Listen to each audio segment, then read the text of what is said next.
Three engineers, one diner, a napkin sketch that would power the future of AI. This is the story of how a failed graphics chip became the brain behind every AI you've ever used and made one man richer than entire countries. Welcome to Next Giant, where we break down the tech empires that shaped our digital world. If you're into the stories behind the algorithms, subscribe and let's dive in. In 1993, three engineers sat in a Denny's diner in San Jose, California, sketching the future on napkins. Jensen Huang, Chris Malachowski, and Curtis Priam weren't just starting another computer company, they were chasing a revolution in how humans would experience technology. Huang, the 30-year-old co-founder and soon-to-be CEO, had just left a stable job at LSI Logic. He believed that the personal computer wasn't living up to its potential, and that the missing ingredient was graphics. Back then, the word GPU didn't even exist. Computers were mostly for spreadsheets and word processing, but Huang saw something different. He saw 3D graphics becoming the next interface for everything: games, design, even scientific visualization. It was a wild bet in 1993 when most investors thought 3D graphics were just for toys. Nvidia's humble beginnings were far from glamorous. They had no office, no hardware, and no funding at first. What they did have was conviction.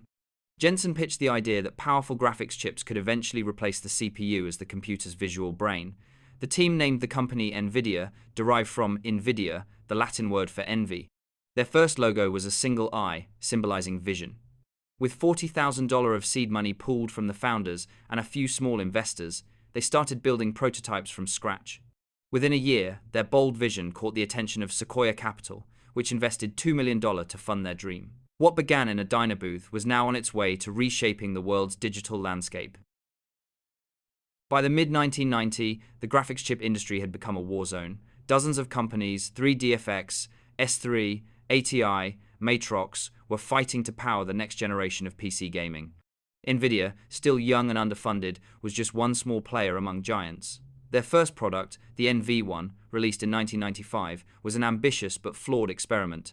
It tried to combine 2D and 3D graphics, sound, and even game controller support into a single chip. On paper, it was revolutionary. In practice, it was a commercial failure. The problem? It was built for a type of 3D rendering called quadratic surfaces, just as the entire gaming industry standardized on polygons.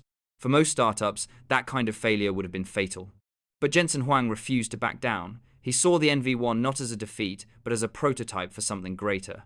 "We learned that if we bet on the wrong standard, we die," he later said. NVIDIA pivoted fast.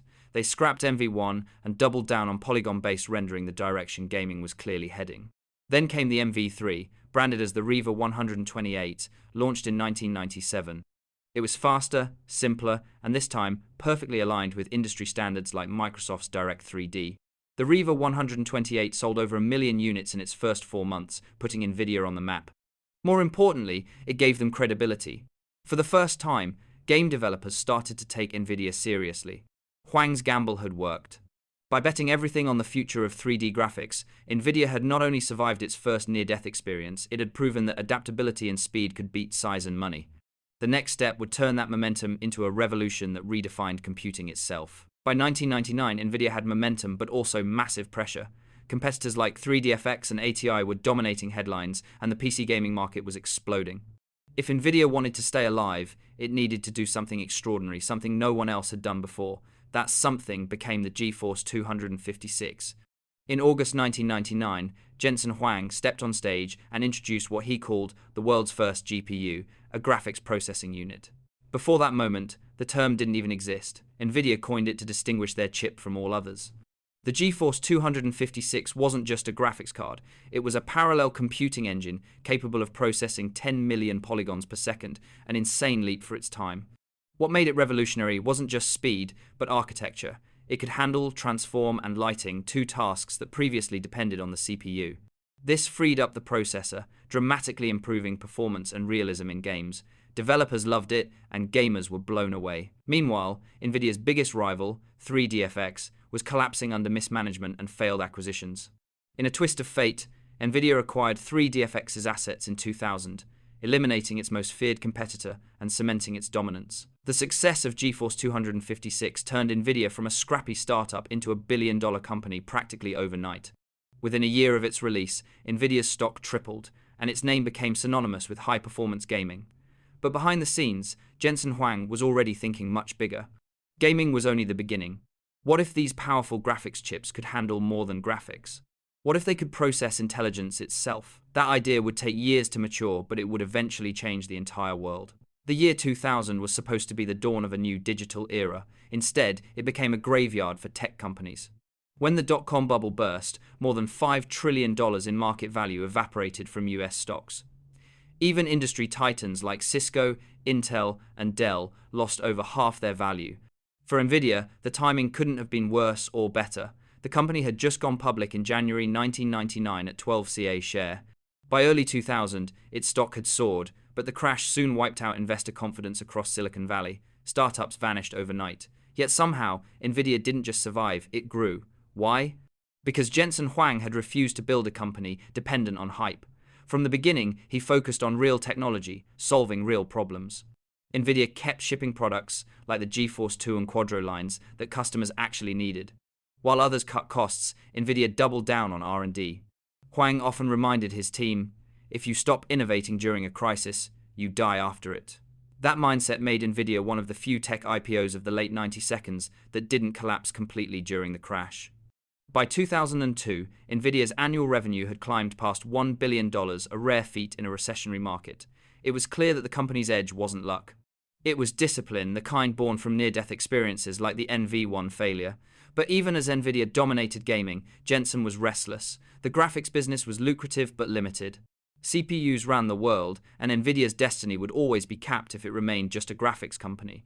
Then, in 2006, Huang bet the entire company again, this time on a radical new idea that few inside Nvidia even believed in at first. By 2006, the world saw Nvidia as a gaming company. But Jensen Huang saw something far greater, a universe inside every chip. He introduced CUDA, a programming model that let developers harness the full parallel power of GPUs, not just for pixels, but for science itself.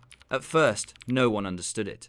CUDA wasn't built for gamers. It was built for dreamers, researchers, physicists, and data scientists. Then, in 2012, everything changed. A small research team used NVIDIA GPUs to train a neural network called AlexNet, and it shattered every record in image recognition. Suddenly, the world realized GPUs weren't just for graphics. They were the brain of artificial intelligence. NVIDIA became the engine behind the world's most powerful computers, from labs decoding DNA to companies designing self-driving cars to startups teaching machines how to think. As AI began its golden age, every major innovation from deep learning to generative models ran on the architecture Jensen's team built years before anyone believed. Chapter 6. By 2023, NVIDIA was no longer a company, it was an empire. Every AI startup, every data center, every breakthrough whispered one name: NVIDIA. When ChatGPT ignited the AI revolution, Jensen's chips powered it all. Overnight, NVIDIA crossed $1 trillion valuation, and the world finally saw what Jensen had seen decades earlier, a future built on accelerated computing. But Jensen never spoke like a CEO. He spoke like a teacher, always in a black leather jacket, standing before students and engineers, reminding them that the future doesn't wait, you build it.